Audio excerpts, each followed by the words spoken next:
ആഹാരങ്ങളാണ് നമ്മ പ്രത്യേകമായിരുന്നു. എവിടുന്നാണ് വരുന്നത്? ഞങ്ങൾ പത്തനംതിട്ട ജില്ലയിലെ മല്ലപ്പള്ളി ഞാൻ വാങ്ങിക്കാനാണ്. വളരെ തൃപ്തിയോടുകൂടിയാണ് ഭക്ഷണം കഴിച്ചത്. വയറ് നിറച്ചു. അതുപോലെ നീറ്റും എല്ലാ കാര്യങ്ങളും നീറ്റും ഞങ്ങളുടെ സഹകരണം. നിങ്ങൾ തമ്പനയിൽ കണ്ട പോലെ തന്നെ ആ ഹോട്ടലിലേക്കാണ് നമ്മൾ പോകുന്നത്.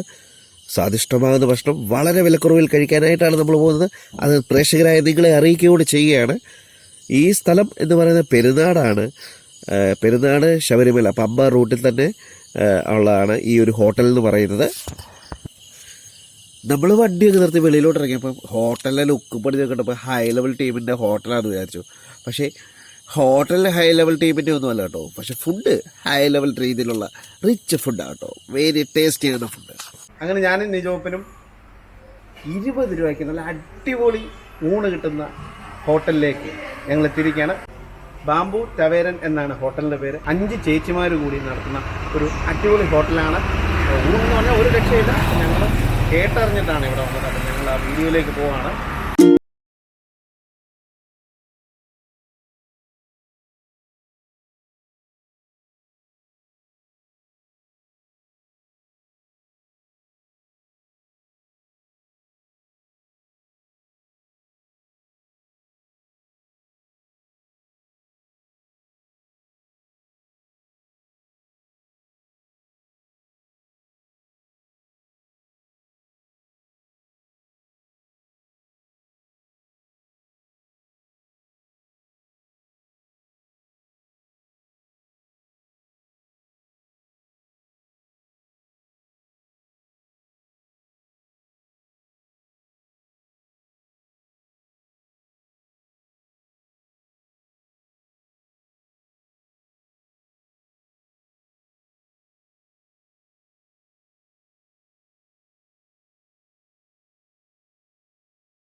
ആഹാരം കഴിക്കാനായിട്ട് ഇരുന്നു. ഇലയൊക്കെ റെഡിയാക്കി ചേച്ചിമാർ വെച്ചിട്ടുണ്ട്. ഇനിയിപ്പോൾ ഓരോരോ സെക്ഷനായിട്ട് വരും. കഴിഞ്ഞു അച്ചാറ് വന്നു. ഇതെന്താ സംഭവം? എന്തൊക്കെയാ? വാഴക്കയും പഴം കഴിച്ചിട്ട്. ആ വീട്ടിലൊക്കെ ഒരുപാട് കഴിച്ചിട്ടുണ്ട്.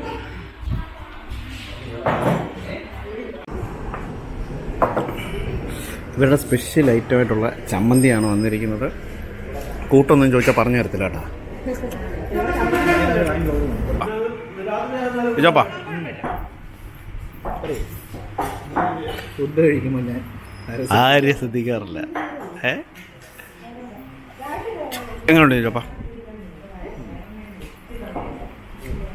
വളരെ അതിശയങ്ങളിലൊന്നല്ലേ? അല്ല ഫുഡ് ശരിക്കും നമ്മൾ വീട്ടിൽ കഴിക്കുന്ന പോലെ അല്ലേ? ഈ സുഭിക്ഷ എന്ന് പറയുന്ന പേര് വരാൻ കാര്യം എന്താ?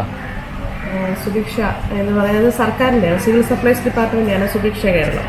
വിശപ്പ് രഹിത കേരളം എന്നാണ് ഉദ്ദേശിക്കുന്നത്. പത്തനംതിട്ടയിൽ വേറെ ഹോട്ടലുകളുണ്ടോ? ഇല്ല.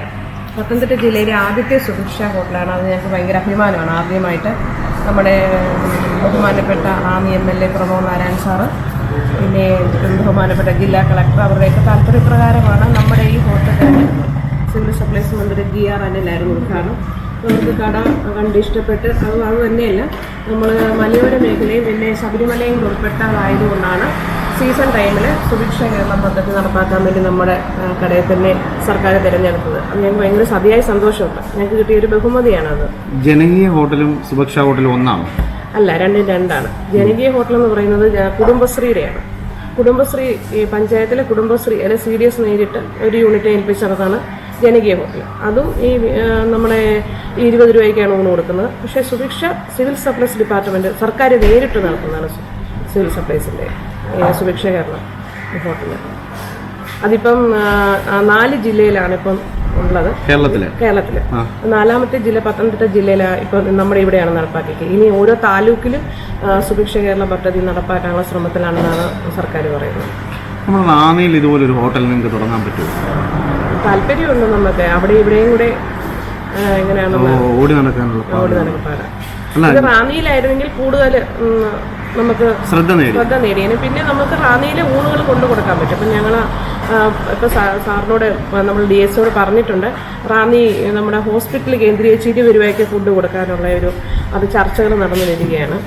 നമ്മൾ 20 രൂപയ്ക്ക് ആശുപത്രിയിൽ കൊണ്ട് കൊടുക്കുന്നത്. അപ്പോൾ അവിടെ ഒരു സാധാരണക്കാർക്ക് കൊടുക്കാൻ 20 രൂപയ്ക്ക്, അവർക്ക് പാവങ്ങളൊക്കെ വരുമല്ലോ, 20 രൂപയ്ക്ക് ഫുഡ് കൊടുക്കാനുള്ള അതിൻ്റെ ചർച്ചകൾ അങ്ങനെ ആവശ്യപ്പെട്ടിട്ടുണ്ട് അങ്ങനെ കൊടുക്കാൻ. റാന്നിയിൽ ഇങ്ങനെ ഒരു ഹോട്ടൽ തുടങ്ങുവാണെങ്കിൽ ഞങ്ങളും വിഷരഹിതമായിട്ടുള്ള ആഹാരങ്ങൾ കഴിക്കാതിരിക്കും. തീർച്ചയായിട്ടും. അങ്ങനെ നിങ്ങൾക്ക് എന്തെങ്കിലും പ്ലാൻ ഉണ്ടോ? ഇത് റാന്നിയിലായിരുന്നെങ്കിൽ ഒന്നുകൂടെ നല്ലതായിരുന്നു എന്ന് ആഗ്രഹമുണ്ട്. പിന്നെ ഇത് നമുക്ക് ഏറ്റവും കൂടുതൽ പ്രയോജനപ്രദമാവുന്ന സീസൺ ടൈമിലാണ്. കാര്യം പമ്പയിൽ വെജിറ്റേറിയൻ ഫുഡ് പമ്പയിൽ പോകുന്ന പല നമുക്ക് ഇതിൻ്റെ ഏറ്റവും വലിയൊരു ഗുണമെന്ന് പറഞ്ഞാൽ ഈ നമ്മുടെ ഇവിടെ ആയതുകൊണ്ട് ഇന്ത്യയുടെ പല സ്ഥലത്തുനിന്ന് വരുന്ന ആൾക്കാർക്ക് ഇവിടെ കയറി ആഹാരം കഴിക്കാൻ പറ്റും. പല സ്റ്റേറ്റുകളിൽ നിന്ന് വരുന്ന അയ്യപ്പന്മാർ, അപ്പോൾ അവർക്ക് അവിടുത്തെ ആഹാരം ഇഷ്ടപ്പെടാതെ വന്ന ഇവിടെ 20 രൂപയ്ക്ക് വേണ്ടി 500 രൂപ തന്നിട്ട് പോയ അയ്യപ്പന്മാരുണ്ട്. ആഹാരം നല്ലതായിരുന്നു, നിങ്ങൾ ഈ പൈസ വെച്ചോളൂ എന്നും പറഞ്ഞ്. അപ്പോൾ ഈ ഊണ് മാത്രമേ ഉള്ളൂ? മസാല ദോശ, നെയ്റോശ അതെല്ലാം ഉണ്ടായിരുന്നു. നമ്മളിപ്പോൾ തുടങ്ങാനാണ് ഈ മാസം സീസൺ ടൈമിൽ അല്ല ഈ ഒരു മാസം കഴിഞ്ഞിട്ട് തുടങ്ങാൻ വേണ്ടിയിട്ടാണ്. അപ്പോൾ ഇതുപോലെ തന്നെ ഞങ്ങൾക്ക് സന്തോഷകരമായ ഒരു കാര്യം എന്ന് പറഞ്ഞാൽ കർണാടകയിലും തമിഴ്നാട്ടിലൊക്കെ നമ്മുടെ ഹോട്ടലിലെ ഫോട്ടോ, നമ്മുടെ സ്ലിപ്പ്, 20 രൂപയുടെ കൂപ്പൺ അതൊക്കെ കൊണ്ടുപോയി വാട്സപ്പ് ഗ്രൂപ്പിലൊക്കെ ഇട്ടിട്ട് അവിടെ നിന്ന് ഒരുപാട് പേര് നമ്മളെ വിളിച്ച് ചോദിച്ചിട്ടുണ്ട് എങ്ങനെ 20 രൂപയ്ക്ക് ഫുഡ് കൊടുക്കാൻ പറ്റുന്നു. ചിലപ്പോൾ രാത്രി 12 മണിക്കൊക്കെ വന്ന അയ്യപ്പന്മാർ അവർ ചോദിച്ചിട്ടുണ്ട്, സിസ്റ്റർ എങ്ങനെ നിങ്ങൾ 20 രൂപയ്ക്ക് ആഹാരം കൊടുക്കുന്നതെന്ന്. അപ്പോൾ അത് സർക്കാരിന് വന്നൊരു നേട്ടമാണ്. സർക്കാർ ഇതിൻ്റെ നേട്ടമാണ് 20 രൂപയ്ക്ക് ആഹാരം കൊടുക്കാൻ പറ്റുന്ന ഒരു പദ്ധതി നടപ്പാക്കിയത്. അതിൻ്റെ ഭാഗമാക്കാൻ കഴിഞ്ഞാൽ ഞങ്ങൾക്ക് വളരെ സന്തോഷമുണ്ട്. ഞങ്ങൾ നടത്തുന്നിടത്തോളം കാലം നമ്മളിത് നന്നായി ആഹാരം ഇതുപോലെ തന്നെ മെയിൻറ്റെയിൻ ചെയ്ത് കൊണ്ടുപോകാൻ തീരുമാനിച്ചിട്ടുണ്ട്.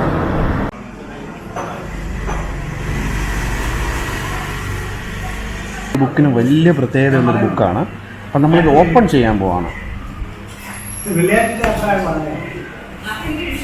ഇതിനകത്ത് ഈ നമ്മളീ കാണുന്നതെല്ലാം ആഹാരം കഴിച്ചവരുടെ അഭിപ്രായങ്ങളാണ്. ഇവിടുത്തെ ആഹാരം എങ്ങനെയുണ്ട്, ഇതിനെപ്പറ്റിയുള്ള അഭിപ്രായങ്ങളാണ്. മനസ്സും വയറും നിറയ്ക്കുന്ന ഭക്ഷണം എല്ലാ ഭാവങ്ങളും നേരുന്നു. കൂടുതൽ ആകർഷകമായ ഹോട്ടലിൻ്റെ വൃത്തിയും ഭംഗിയുമാണ്. അപ്പം ഇത് ലാസ്റ്റായിട്ട് വന്ന ഒരു കമൻ്റാണ് ഇവരുടെ. അപ്പം നമ്മൾ ഇതിനകത്തൊരു കമൻ്റ് എഴുതാൻ പോകുന്നു, നമ്മുടെ അഭിപ്രായം.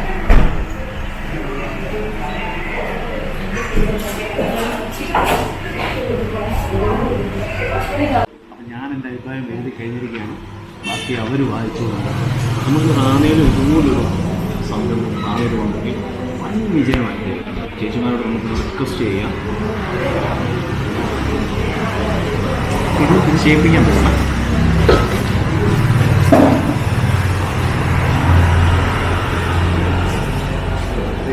ഞങ്ങൾ മൊത്തം 6 പേരാണ്, 5 സ്ത്രീകളും 1 പുരുഷനും. അപ്പം ഒരാൾ ഹോസ്പിറ്റലൈസ്ഡാണ്, വന്നിട്ടില്ല. അതിന് ചേച്ചിയാണ് ആഹാരം വയ്ക്കുന്നത്. ആഹാരത്തിന് ഒരു മായവും കലർത്തത്തില്ലെന്നുള്ള ശാഠ്യത്തിലാണ് പുള്ളിക്കാരി വയ്ക്കുന്നത്. പുള്ളിക്കാരിയാണ് ഏറ്റവും അതിനുശേഷം ചാമ്പ ചേച്ചിയാണ്. പിന്നെ ഇങ്ങനെ എല്ലാ കാര്യങ്ങളും ചെയ്യുന്നത് എൻ്റെ ആങ്ങളെയും കൂടെയാണ് ഉണ്ണിച്ചേട്ടൻ. പിന്നെ ഞങ്ങളുടെ ഏറ്റവും ഇളയ ആളാണ് സജനി റുഖ്യ എന്ന് പറഞ്ഞാൽ അദ്ദേഹം വന്നിട്ടില്ല. അദ്ദേഹം നല്ലൊരു കുക്കാണ്. ഏറ്റവും നന്നായി ആഹാരം കൊടുക്കുക എന്നുള്ളതാണ് നമ്മുടെ ലക്ഷ്യം. നമ്മൾ 70 രൂപ.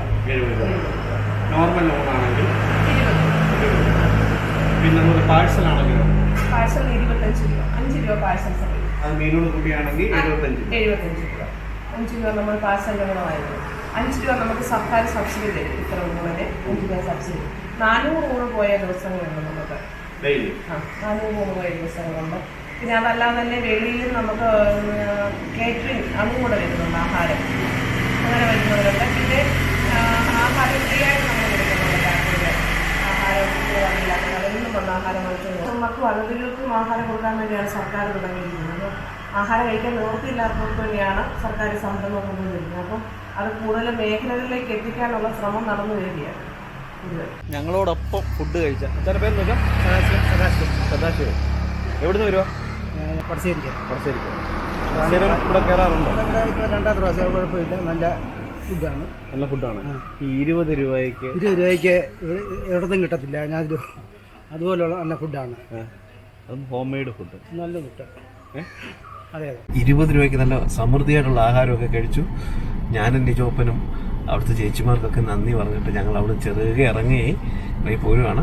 അപ്പം ആഹാരം കഴിക്കണമെന്നുണ്ടെങ്കിൽ നല്ല അടിപൊളി ടേസ്റ്റി ആയിട്ടുള്ള ആഹാരം കഴിക്കണമെന്നുണ്ടെങ്കിൽ, വീട്ടിൽ തന്നെ ഉണ്ടാക്കിയ ആഹാരം കഴിക്കണമെന്നുണ്ടെങ്കിൽ അവരുടെ ആ ചമ്മന്തിയൊന്നും ഒരു രക്ഷയില്ല കേട്ടോ. അതുപോലെ ഏത്തക്കായും പയറും കൂടെ തോരൻ വെച്ചതൊക്കെ എന്നോ ടേസ്റ്റ് എന്നറിയാം. ഞാനങ്ങനെ മോര് കൂട്ടുന്നതല്ല, പക്ഷേ അവിടുന്ന് ഇച്ചിരി മോര് കൂട്ടി അതും അടിപൊളിയായിട്ട് എപ്പോഴും നാവി വെള്ളം ഊറുന്നുണ്ട് കേട്ടോ. അതുപോലെ ടേസ്റ്റി ഫുഡായിരുന്നു കഴിച്ചത്. അതിൻ്റെ കൂടെ മീൻ വറുത്തതും ഉണ്ടായിരുന്നു. അപ്പോൾ ഇത് കഴിച്ചു. ഞങ്ങൾ അവിടുന്ന് ചെറുകെ ഞാൻ നിജോപ്പന അവിടുന്ന് ഇറങ്ങി നമ്മുടെ യാത്രയിൽ തുടരുകയാണ്. അപ്പം അടുത്ത ഒരു അടിപൊളി വീഡിയോ ആയിട്ട് ഞങ്ങൾ പിന്നെയും വരുന്നതായിരിക്കും. അതുവരെ ഗുഡ് ബൈ.